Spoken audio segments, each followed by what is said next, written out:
Good morning, everyone. How's everybody doing? All right. First of all, I'd like to welcome you to our annual HCA Day on the Hill. I am Odell Stroud Jr., and I serve as the Director for the Division of Healthcare Management, of course, within the School of Allied Health Sciences. And on behalf of our school, I'm thrilled to have all of you here today. We're honored to partner with HCA, one of the nation's leading healthcare systems. Today is your opportunity to connect with HCA professionals, learn about their mission and values, and discover career paths that might be right for you. And whether you're exploring options or ready to apply, HCA's team is passionate about sharing what makes them such an amazing place to work. So network with the HCA representatives and don't hesitate to ask questions. That's what they're here for. Thank you all for being here. And thank you to HCA for investing in our rappers. Let's make this a memorable moment. And now I will pass the mic on to Mrs. Sherry Crowley, who serves as the Chief Cultural and Values Officer with HCA. Please welcome her.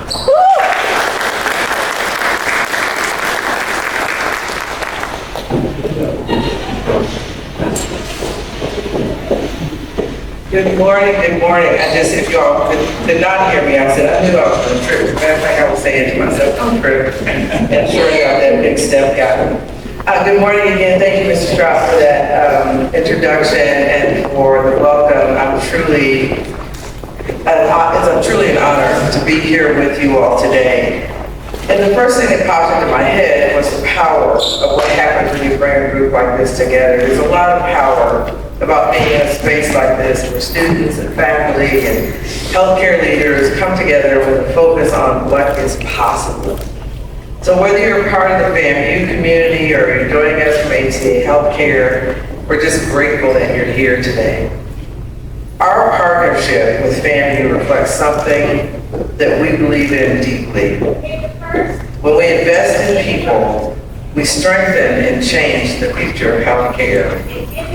Since the start of this partnership, we've had the privilege of hiring more than 100, and I think I just heard the number like 112 or 115 FAMU students into roles across our organization, and investing directly into student development through more than 45 scholarships and internships.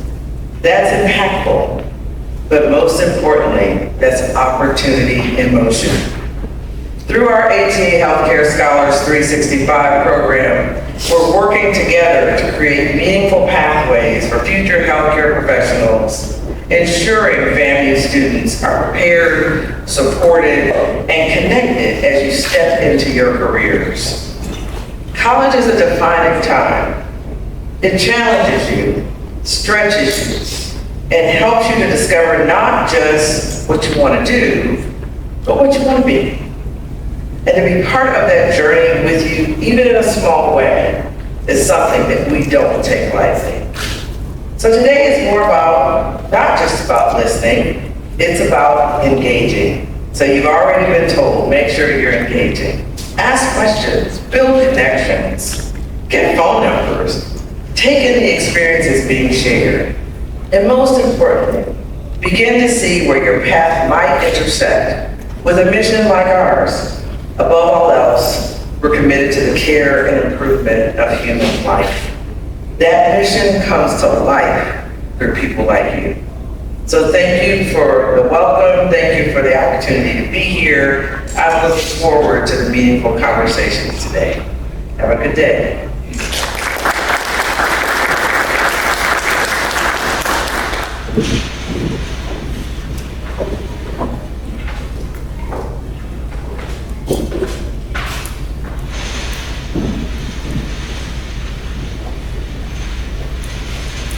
Next up, we'll have Lindsay Hayes, who's a Parallel Leadership Development.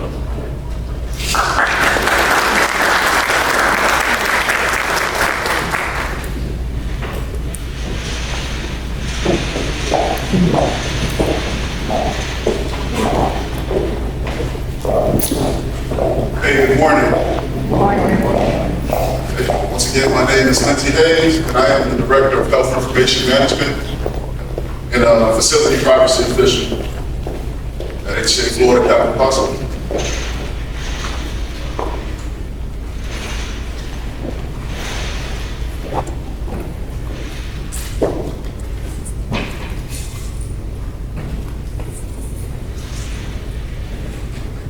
So I'm just here to share my experience about the LEADS program. It's a program that's near and dear to me.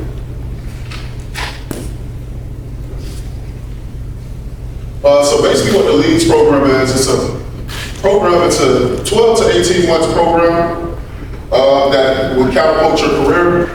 Gave me a chance, started off as a health information management clerk, started in the position. Through that LEADS program, I was able to go through different parts of the revenue cycle, starting off at registration, working my way up to just HIM, as far as basically how the patients, when they first come in, how they start off, they register, then there'll be their clinical team, verifying insurance, then after their visit, making sure their chart is complete and everything is adequate in their chart. And also helping them with the release information, helping them obtain their records.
Sorry for that mix-up, everyone, but just give us a minute. Try to get Mr. Hayes to slide it in.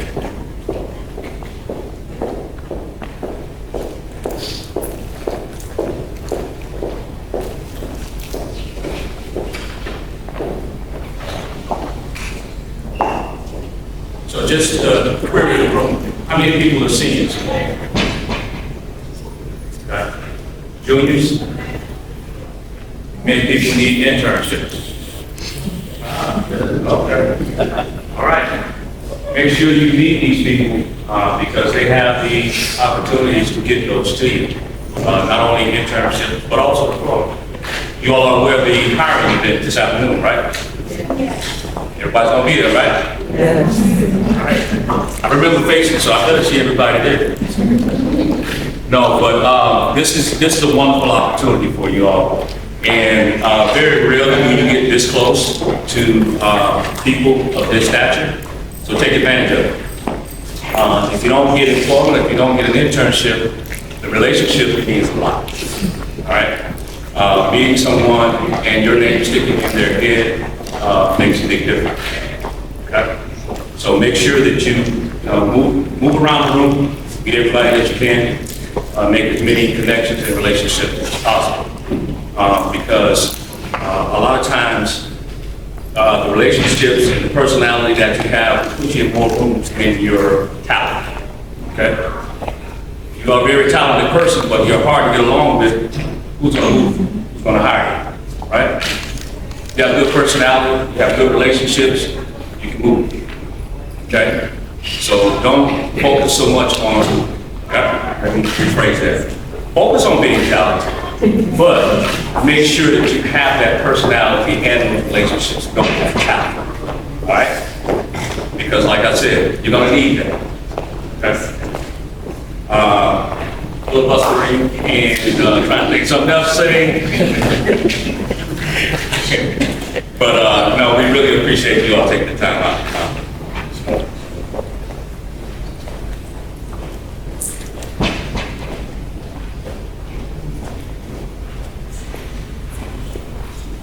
Yes. Yeah, go ahead. Yeah.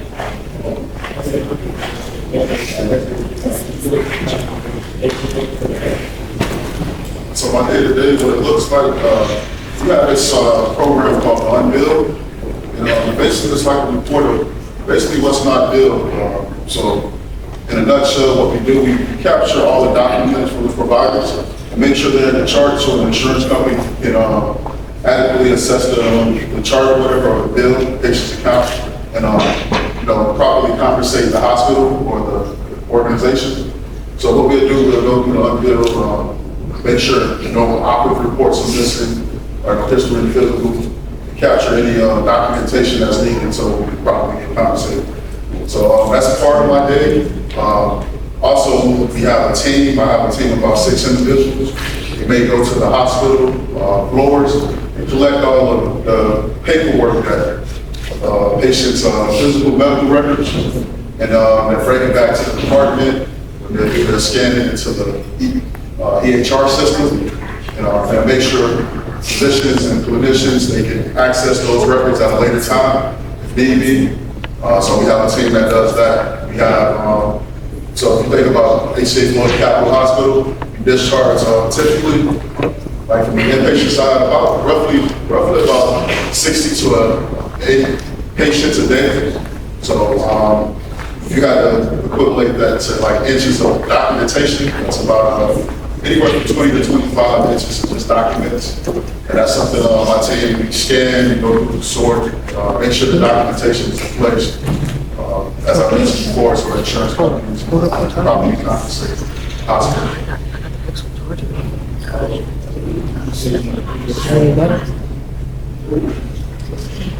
Also, previous item are things. A follow-up question, what do you want to be charging the agency? My role and position is just mainly, it's all about relationships, working with providers. I would say it's the toughest task for me is trying to get some of the providers that document things that may be outstanding, documentation. So I would say that's one of the hardest challenges sometimes in my role, is just getting providers to document stuff within the chart, patient chart. Any other questions?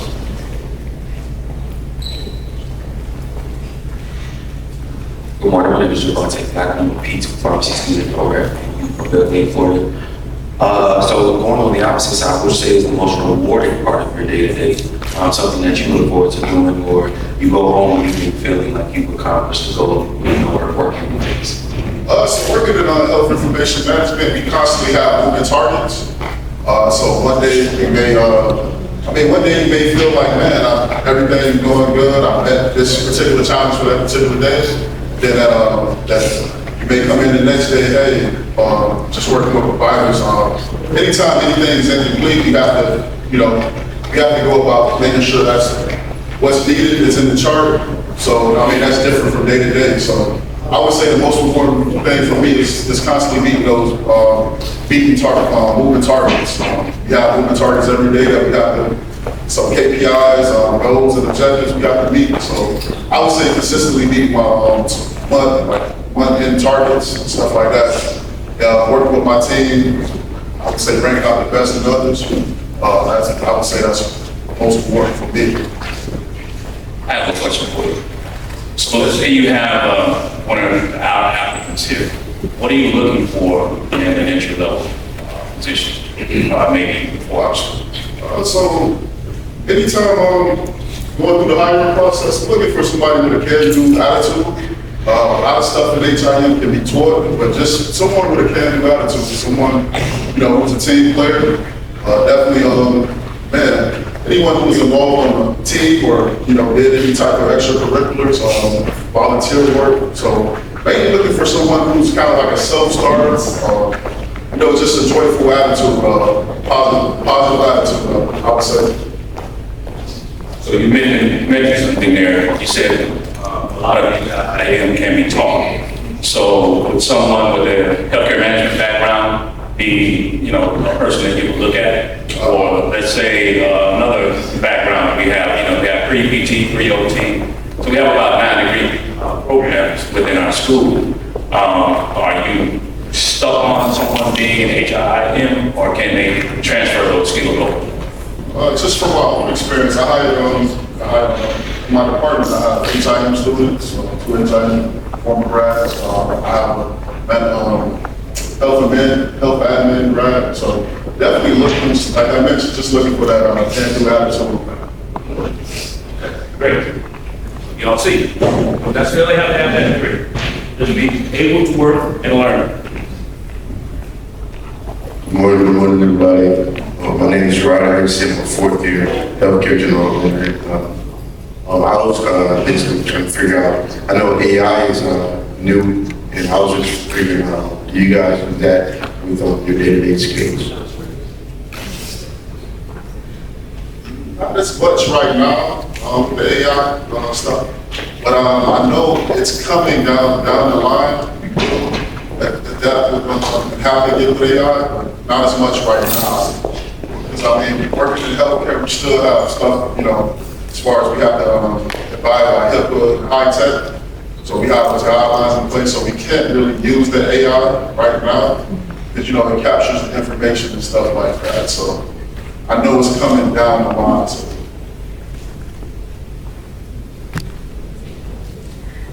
Good morning, everyone. Greetings. I'm Samaya Kristen. I work here at the Management in Orlando, Florida. When you were talking about physician documentation, I am really interested in physician quality management. Is it something that you would like quality to implement to help you? Something I would like for quality, I would say the biggest pain for us is just capturing documentation on the front end sometimes, as far as when we think about having a history and physical in place. That's just an example. Just making sure it's up to date.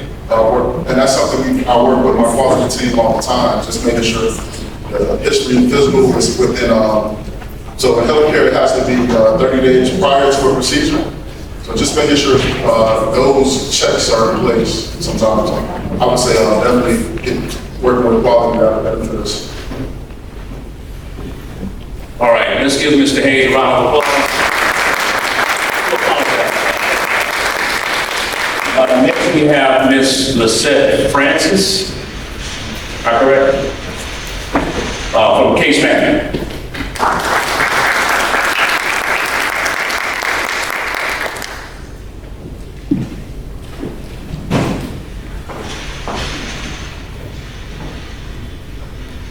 Good morning. Good morning.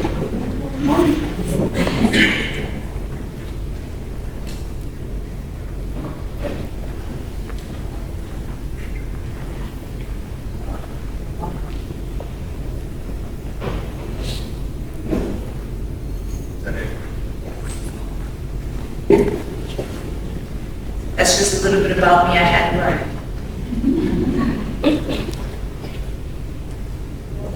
So just a little bit of humor. I am the director of case management at UCF Lakeland Hospital. We are under HCA. And I sit and I look at all of you. First of all, congratulations. Congratulations for being here. That's part of step.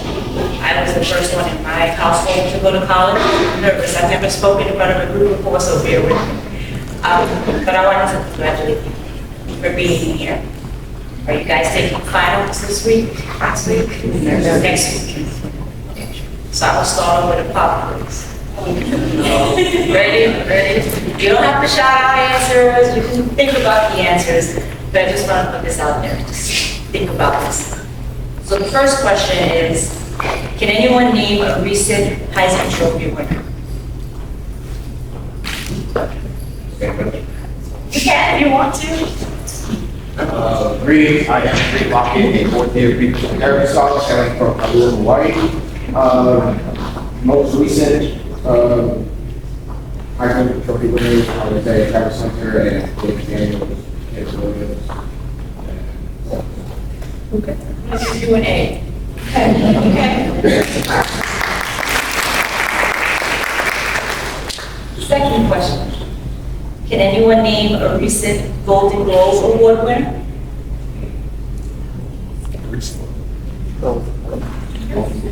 Think about it. My last question, the bonus question. Can you name 2 people that if you were in any kind of trouble right now, you could pick up the phone and call and they would be there? That's case management. That's social work. That's what we do. Do that every single day. It's not easy. I'm not going to tell you that it's easy because it's not. You're dealing with people.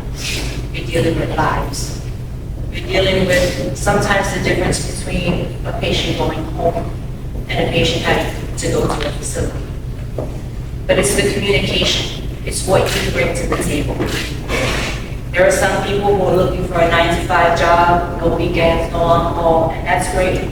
That job out there does exist, but not in a hospital setting, and not with what we do.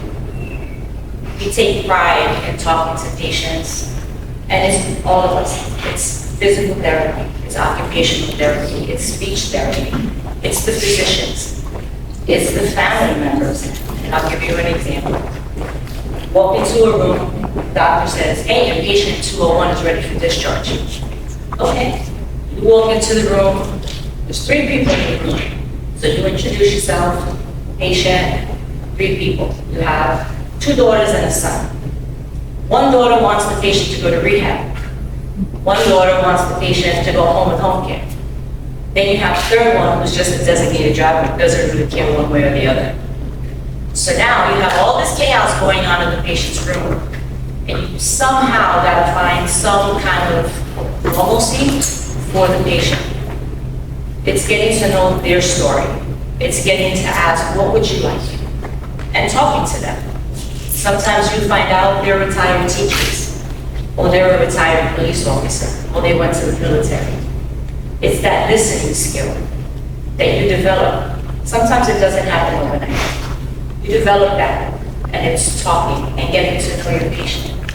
And that's where the connections come in.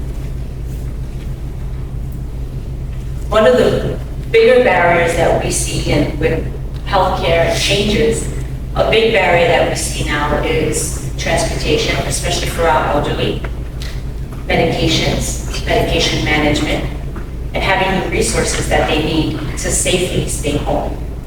It's difficult when you walk into a patient room and you have an elderly patient there who tells you, they have 5 kids, they're all grown, they have their own families. And you start to ask questions. Well, when was the last time you saw the doctor? Well, I haven't really seen the doctor because I can't get there. They don't drive. Maybe they never learned to drive. Maybe they're a widow, they're by themselves.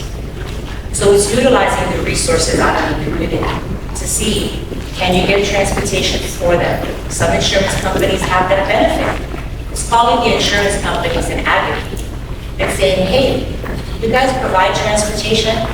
Sometimes they'll say, yeah, we do. Where does the patient live and where does the patient need to go? That's something you can do to help a patient. Or they haven't taken their medication in a few days because they can't get to the pharmacy. So you look for a pharmacy that delivers. There are pharmacies that deliver, and you can tell the patient, hey, so we have a pharmacy in your area that's willing to deliver. Is that something that would be beneficial to you? Sometimes they'll say, yeah, absolutely. Or they'll say, no, my neighbor and I, we go to Publix once a week and I can pick them up. But again, it's communication. It's utilizing the skills, the networking. And if you don't have an answer, you ask a forward, or you phone a friend. You call somebody from another campus and say, hey, what do you guys use for transportation? And it's talking to each other. There's a lot of resources out there in the healthcare community. As big as we are, that's how small we are. That you can pick up the phone and go, hey, I have a question. And sometimes it's not another social worker or not another case manager to reach out to. It's a therapist. It's somebody from HIN. hey, I'm having trouble reaching this insurance company. Do you have a phone number for us? Yeah, you can call Brenda. Here's her number. She's really helpful. It's connections. And your connections will start here. You don't think so, but they do. One thing I would say about case management is we truly are the voice of our patients. There are some patients who don't want to speak up, who don't know how to speak up. But we sit in rooms every day when we call them NPRs and their rounds, and everybody sits in there, pharmacy, nutrition, therapies, the other case managers, the social workers, our nurses, and we talk about the patient. When we build those connections and we sit and we talk to the patient, we know what they need and what they want. So when we go to those rounds and the doctor says, oh, well, the patient needs to go to home care.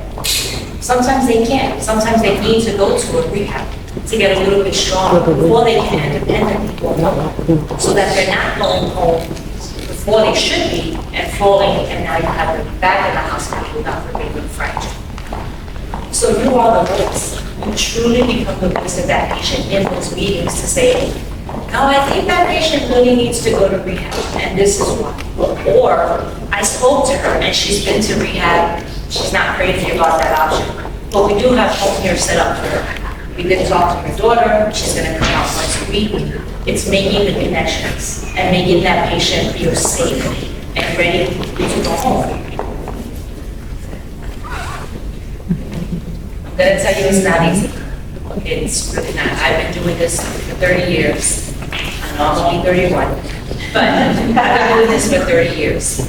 And in the beginning, this wasn't what I wanted. I thought I wanted to be a police officer. But you know what they say, you make a plan for your life and God laughs. And that's exactly what happened to me.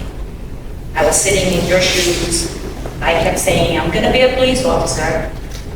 Made it all the way to the academy, and I couldn't pass the classes. Physical therapy and strength wasn't for me. So I didn't make the academy, but I went to a college fair. It was my senior year and I went to a college fair, and they were talking about case management. I had no idea what it was. I was like, oh, it's a job. I think I'm gonna take it. I interviewed, I started, I thought that was gonna be my stepping stone to eventually I'll figure it out. But here we are 30 years later, and I haven't really figured it out, but this is my calling. This is my career. This is what I enjoy doing. For me, I'm a servant. I'm a servant to my patients. I'm a servant to the staff that I work with. So when I go home at night and I go to sleep, I know that I'm okay because I did the best that I could, whether the day was good or bad or different. So I'm going to take it back to the question I asked at the beginning about the award winners and the Heisman Trophy winners. Sometimes it's not about the awards that you get, or the degrees, or the diplomas hanging on the wall. It's about making that connection and picking up the phone and knowing who's going to be there in your time of need. And at some point, you're going to want to be the person that somebody can pick up the phone and say, hey, I need help. So case management, social work, you think may be for you, I'm here to answer your questions, give you some ideas, just reflect if that's what you need.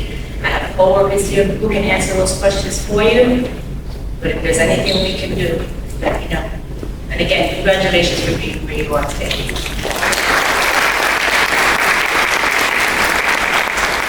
Any questions?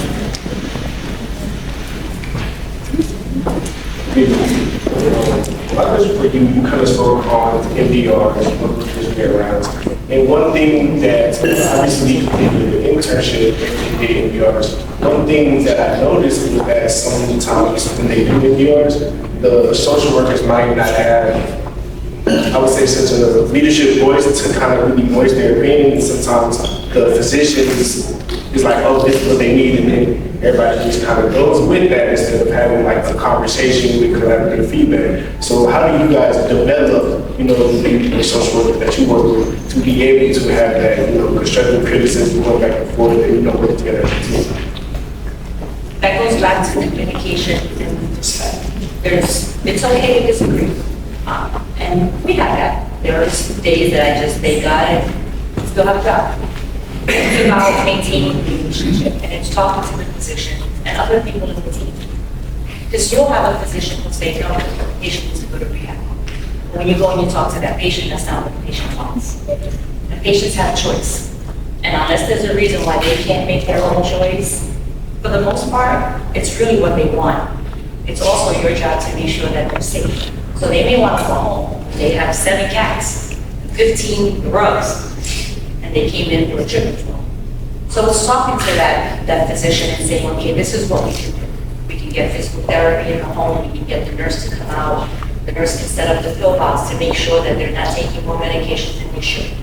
Maybe you have a community social worker who's going to go into the home and help them with, okay, instead of 15 rugs, let's kind of bring it down to 7. Let's move the kitty litter away so that when you get up in the middle of the night, you kind of not fall. Getting them the medical equipment that they need. It's collaboration. And it takes a lot, but it's knowing your stuff. There are some people in the beginning when they first become case managers or social workers, and we have nurses in the department as well, that don't want to speak up, that don't know how. I was one of those. For me, I always grew up that when a physician said this is what it was. It was kind of like, wow. But over time, you realize that they're just as good as you are. They are doing what they think is best for a patient that maybe they've had 1 or 2 encounters. But when you make that personal connection to the patient and you're going to talk to the patient and you find out a little bit about their history, their background, what they want, what they need, it's having that conversation and being the advocate. It takes time. Any other questions? No? All right. Thank you.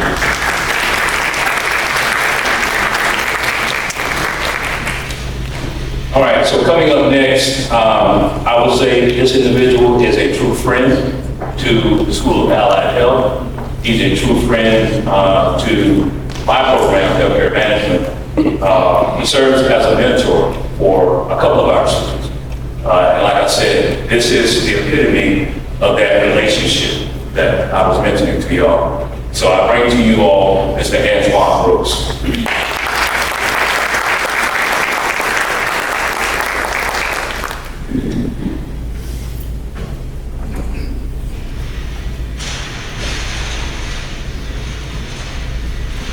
Kind of shaky up here. Sure, I don't hit the floor either. Still morning. Good morning. Good morning. All right, we can do a little bit better than that. Good morning, everyone. Good morning. All right, I'm Antoine Brooks. I serve as the Vice President of Operations at HCA Florida Capital Hospital. Let's see if I can.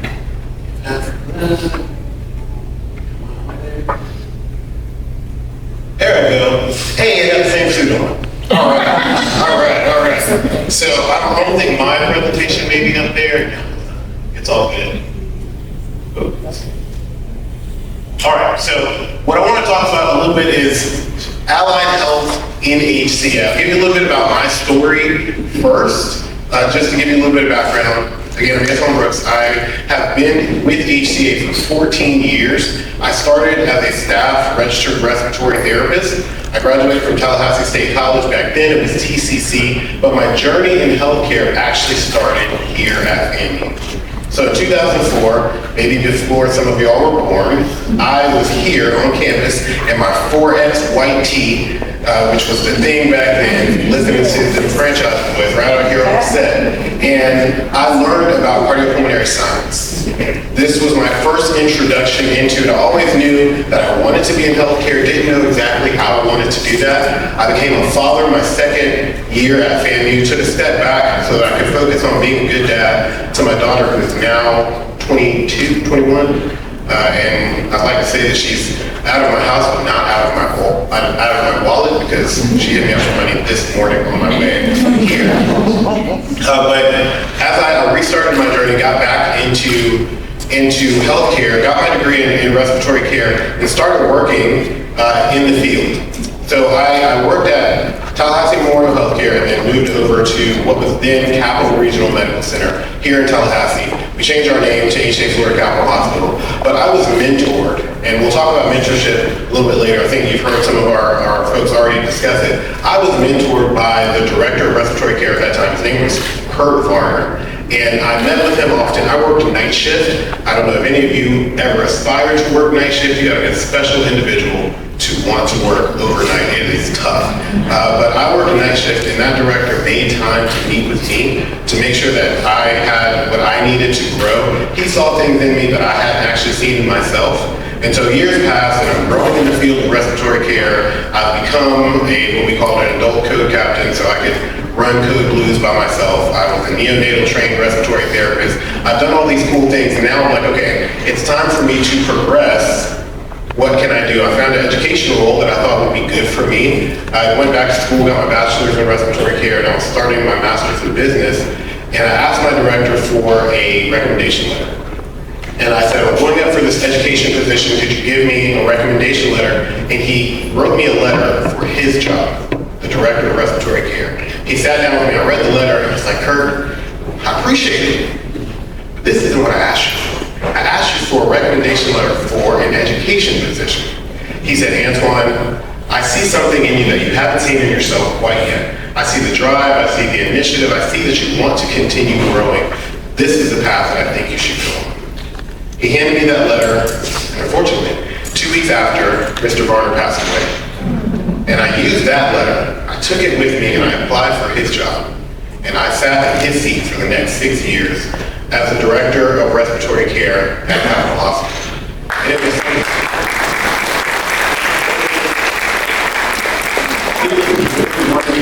career-defining moments when you have someone that believes in you. My colleague from case management said, who had an amazing presentation, so did Lindsay. She talked about having that person that you could call and you could reach out to. I had that in Kurt, and I've been blessed to be able to be that now for others in the field. So as I was moving through the director of respiratory care position, I always knew I wanted to continue growing. Once I got into HCA and saw how big the company is, I said, okay, this is where I want to stay and grow my career. Knew I wanted to move up into other positions. So to do that, I had to get out of my clinical specialty. I'd already built really good relationships within the field of respiratory care. I had already trained up an amazing manager who ended up taking my job, Ms. Brittany Johnson, who's here in the crowd today. And I was able to raise my hand for another opportunity, which was the director of radiology. I know nothing about radiology. I don't have a license to practice radiology. I can't expose radiation. I don't know how to turn on the X-ray machine. I never could find a button on how to do it. So I raised my hand to do that because it was a stretch assignment. That's what we call it in HCA, an opportunity for you to get outside of your comfort zone, do something that's unfamiliar to grow yourself, to see what you are capable of. And thankfully my admin team gave me the opportunity to become the director of radiology. I did that for 2 years. Through that program, we had really good success there. And then the opportunity for executive leadership came, where I applied for the vice president of operations position. And that's where I sit now. In my current role, I serve 5 service lines within the hospital, making sure that they have everything that they need to grow, helping grow those departments through hiring, through acquisition of materials, equipment, supply management, anything that you can think of that has to do with a service line, I help manage that part of it. I also help out with construction projects in the hospital and then community-led projects such as this. So I've had the opportunity, the honor to grow within one health system. I've been able to grow at HCA. Usually colleagues have to move around. One of the things that we tell people is you really need to be mobile. You want to see different markets. I was blessed in my role to be able to grow at Capitol. And now I'm able to manage all of these service lines. So it's a great opportunity to join a company that's always growing. That was our CEO, Sam Hazen, who's the CEO of the entire company. His mantra is that we are going to continue to grow. That is what HCA wants to do. We want to continue to be at the forefront of healthcare. And part of that is building relationships with FAMU and working with our students in allied health services. So a lot of the allied services that we have at the hospital are respiratory care, obviously my passion. They support the hospital through making sure that all of the patients who are there have access to, and are able to breathe, whether it's just giving them a naked cannula or for putting them on life support, which, are there any cardiopulmonary science students? There we go.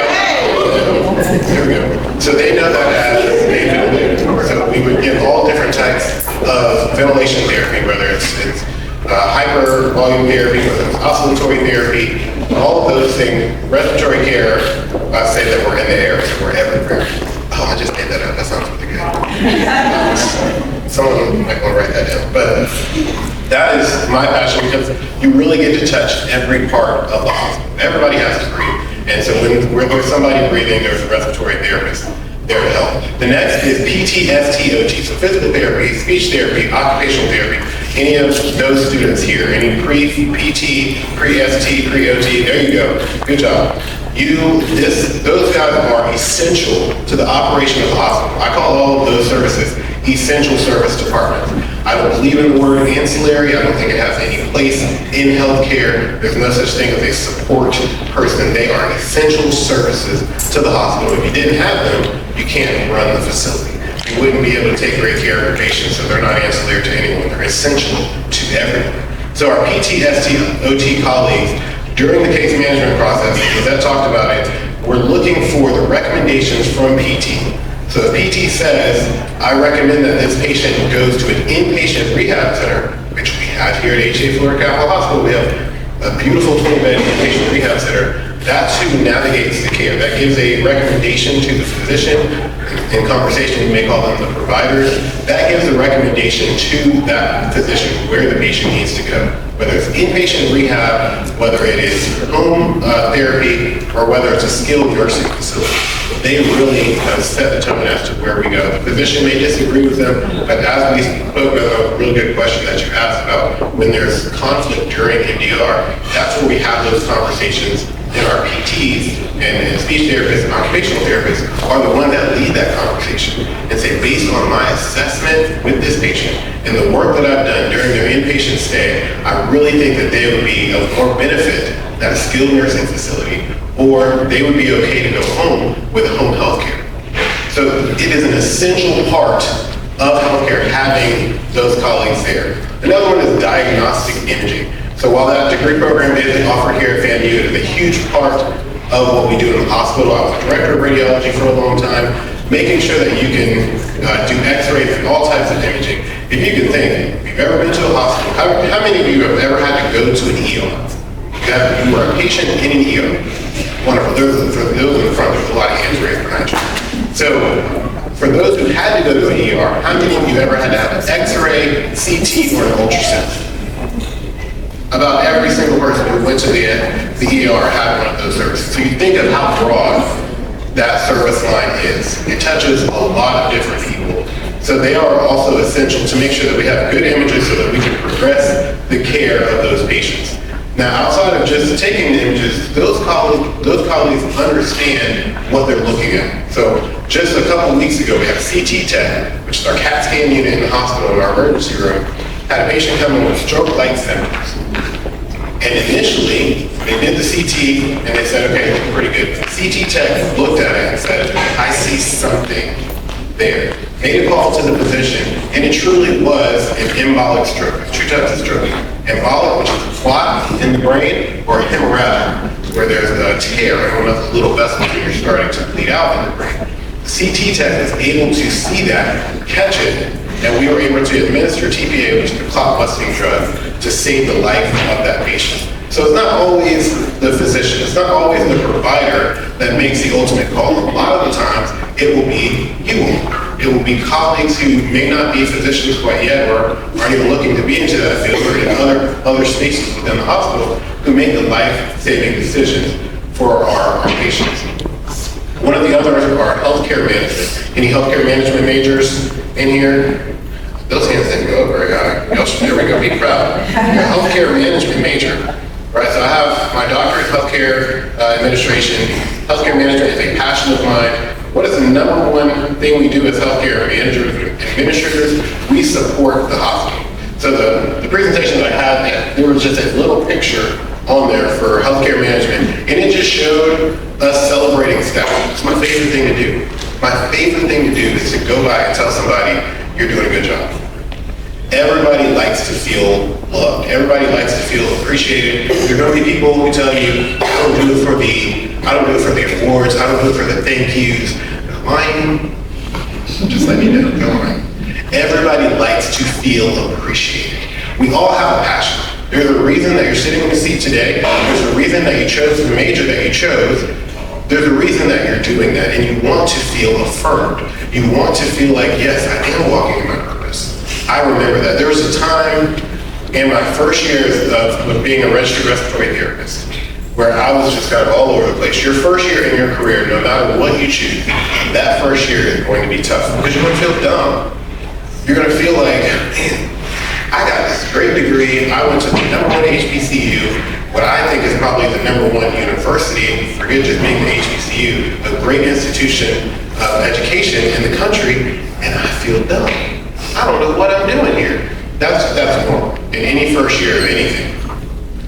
And I remember taking care of a critical patient, and I took care of her for about 3 days. She was on life support. She ended up passing away.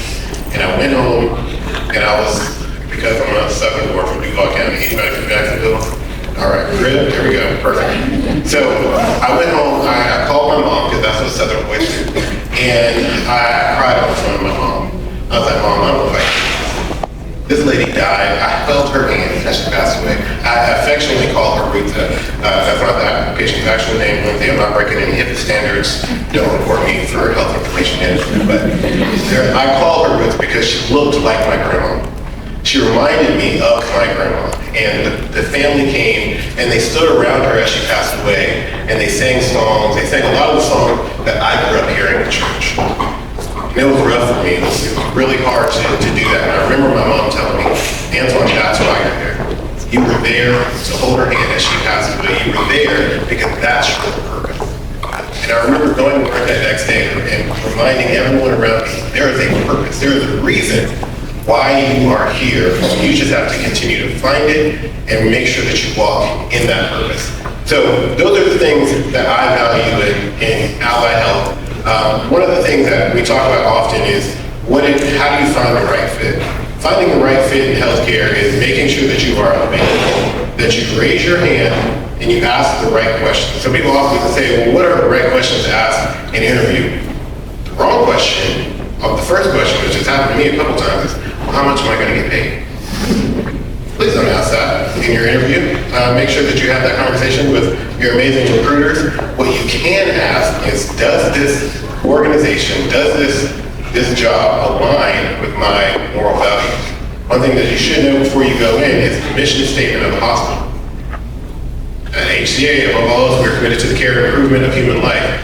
That aligns with my moral values. That aligns with who I was as an individual.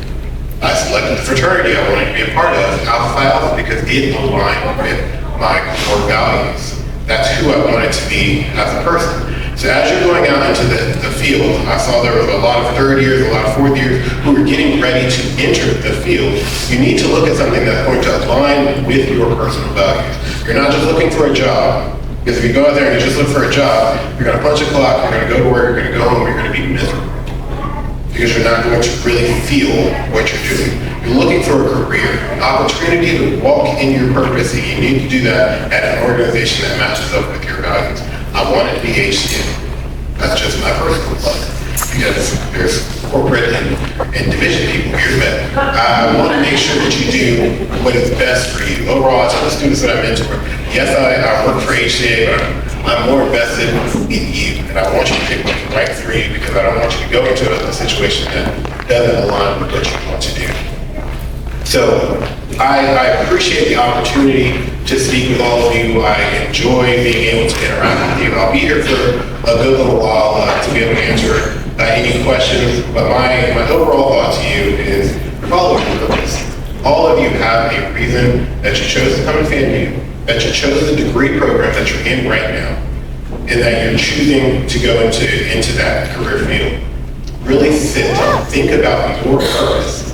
What intrinsic qualities are there that are making you want to be this future version of yourself that you're aspiring to be? Really dive into those intrinsic qualities. Really develop yourself while you're here on campus. Be a part of the things that are going on campus. Lindsay talked about it, I want to see someone who has been in some organization, some extracurricular activities. If you just went to class and went home, you're just going to go to work and go home. I would love to see that you've been involved in something, because that means when you come to work, you're going to be a little bit more involved, you're going to be a little bit more invested in what we're doing at the hospital, which is how we build culture. I talked to some of the folks that I did interview or resume prep with yesterday. I see a couple of them here who I was able to sit down and talk to them yesterday while we were doing their interview or their resume review. And that's what I told them. Find your purpose. Make sure that that's apparent on your resume, but don't just have a resume. Make sure that you reach out and talk to somebody. How many people, and I know I'm running over on time, but how many people know where you want to work after you graduate? Raise your hand. You know where you're going after you graduate. Okay, of the people who raised your hand, have you spoken to anybody at the place that you want to work? Raise your hand if you have. Not everybody's hand went up. So if your hand didn't go up, you're not going to work. That's just the long and short. You need to make sure that you're reaching out and you're making those connections while you're in school. If you're waiting to graduate to find a job, you're a little bit behind. You want to make sure that you're reaching out. So I appreciate your time. I'll be happy to take any questions if time persists. Sharon, I feel like Antoine, you know, we're way over. But I appreciate everyone's time.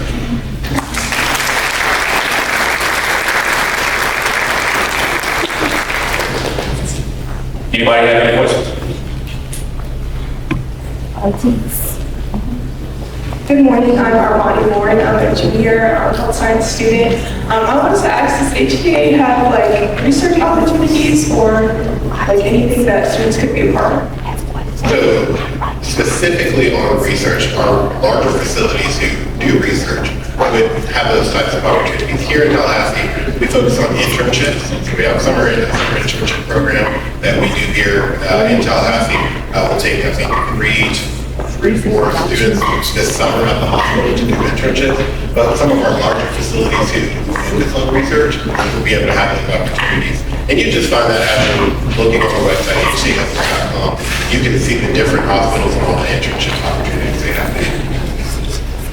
For those that do not know, there is a QR code, I think on one of those signs out there that has a listing of all those positions that are open within HCA. So make sure you do that before you leave, if you haven't already. Any other questions? Yeah.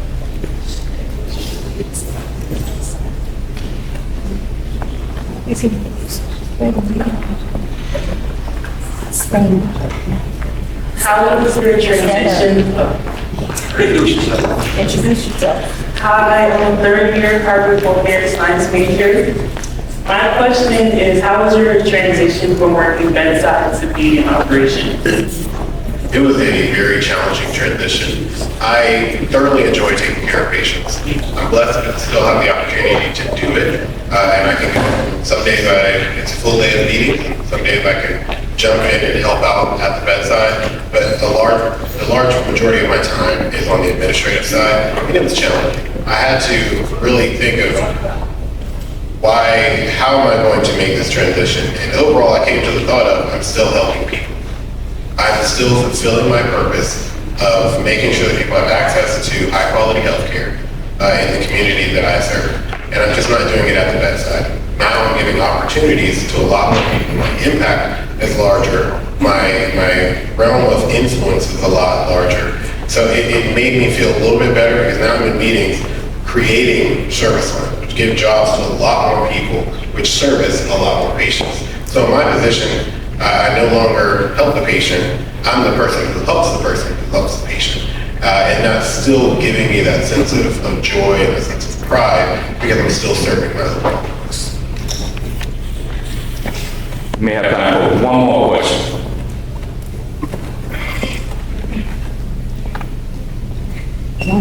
Greetings, I am Gianna Williams, a third year cardiovascular science scholar from West Palm Beach, Florida. And my question for you is, how do you feel like being someone who's involved in a lot of organizations help you transition into like the job you like? I feel like that benefit you.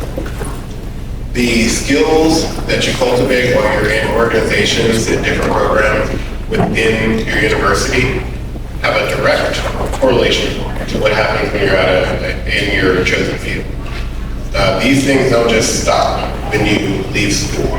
So your ability to connect with people, say you're in an organization here on campus and you're fundraising, your ability to walk up to a stranger and ask them for money, build your confidence and build your ability to do that. If you were to go work in a marketing firm, work in healthcare, and you have to go up and talk to a patient who you don't know, and you have to ask them very personal questions, those skills translate over into your career. So that's why I encourage everyone, be involved on campus. You are going to cultivate a skill set in those organizations, in those extracurricular activities that make you more marketable in your career journey. It allows you to be comfortable in different spaces, talking to different individuals, and you just have a better mindset of what's going on around you. Just by the nature of being around in these organizations and all the different activities they do, you're going to hear things, you're going to interact with people from different walks of life, in different healthcare sectors, and in different sectors in general. It may be in business, it may be in tech, and it allows you to have a better understanding of the world around you, which is what we need in healthcare. You don't want someone who's closed-minded. You want someone who's open-minded and really understands everything that's going on around you. So please get involved if you can. All right, I'm gonna have one more question. Last one. Greetings, I am Jalen Cotton, a third-year cardiology science major.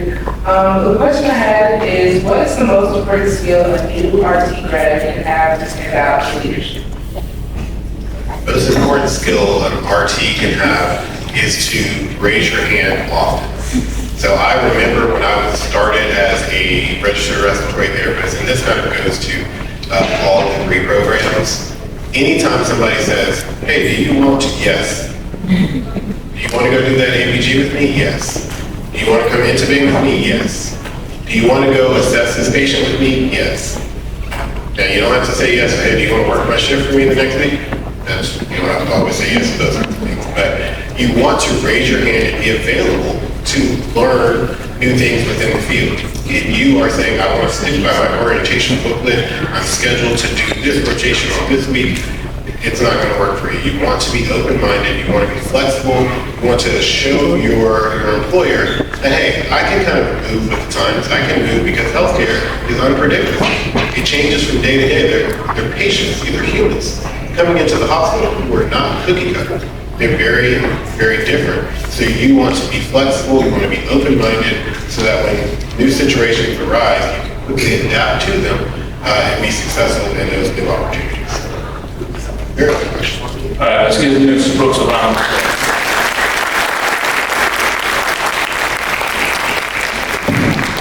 All right, and as you can see, she's telling me not to do it, but I have to do it.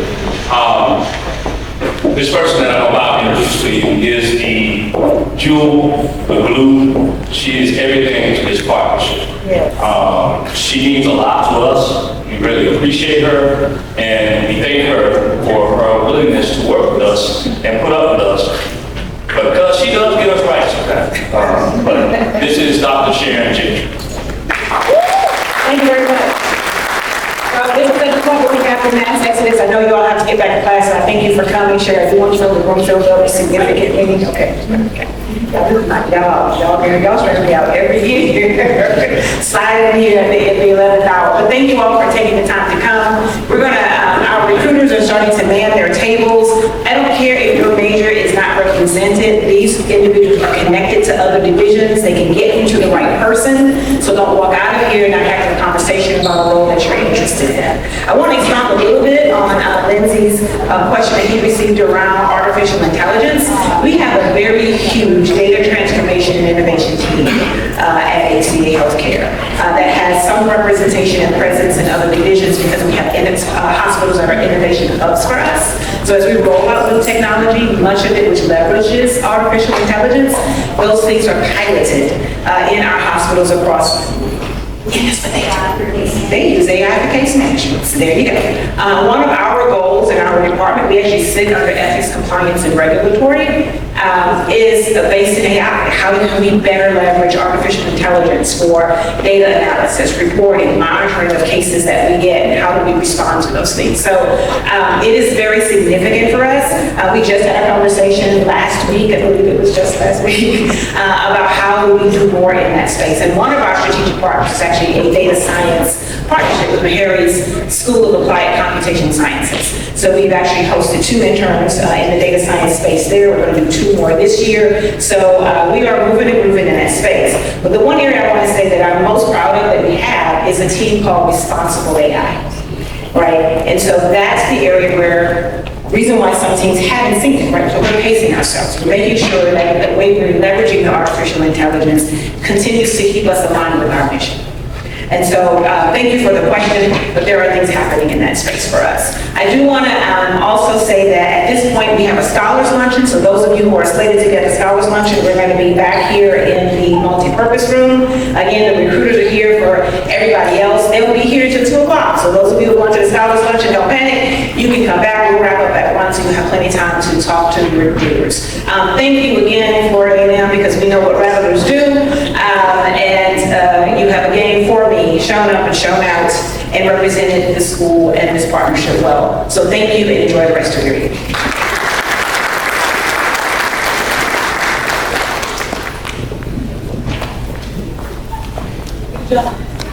Okay, again, students, thank you. And please stick around and talk to the recruiters.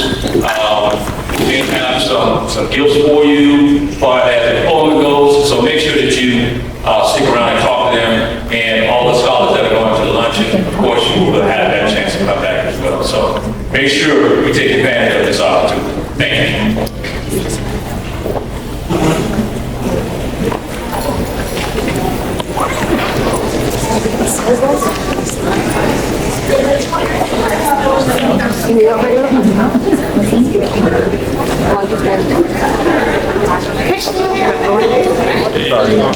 Picture that link.